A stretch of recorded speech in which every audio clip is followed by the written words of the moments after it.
দুইটি কাজ ভুলেও করবেন না, কেননা এই দুইটি গুনাহ আল্লাহ তাআলা কখনো ক্ষমা করেন না। সবসময় সতর্ক থাকবেন। নামাজ না পড়লেও আপনি যদি কাজা করেন আর আল্লাহর কাছে ক্ষমা চান, আল্লাহ তাআলা ক্ষমা করে দিবেন। আপনি জেনা করেছেন, আপনার দ্বারা গুনাহ হয়ে গিয়েছে, আপনি আল্লাহর কাছে ক্ষমা চান, আল্লাহ তাআলা এই জেনার গুনাহ আল্লাহ তাআলা ক্ষমা করে দিবেন। যত বড় অপরাধ হোক না কেন আল্লাহ তাআলা হয়তো আপনাকে ক্ষমা করে দিবেন। কিন্তু দুইটি গুনাহ এমন রয়েছে, দুইটি ভুল এমন রয়েছে যেগুলো আল্লাহ তাআলা কখনো ক্ষমা করবেন না। নাম্বার ওয়ান, এক নাম্বার হচ্ছে বান্দার হক নষ্ট করা।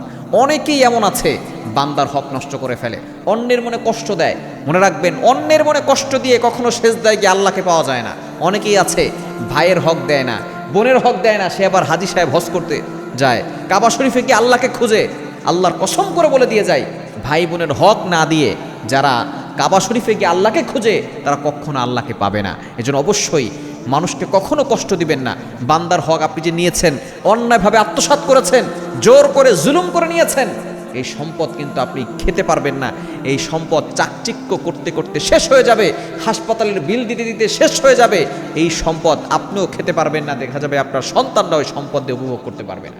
এজন্য অবশ্যই বান্দার হক নষ্ট করবেন না। যদি বান্দার মনে কষ্ট দিয়ে থাকেন তাহলে বান্দার কাছে ক্ষমা চান। বান্দা যতক্ষণ পর্যন্ত ক্ষমা না করবে ততক্ষণ পর্যন্ত আল্লাহও ক্ষমা করবে না। এজন্য এক নাম্বার, কখনো বান্দার হক নষ্ট করবেন না। নাম্বার টু, দ্বিতীয় নাম্বার হচ্ছে আল্লাহর সাথে কখনো শিরিক করবেন না।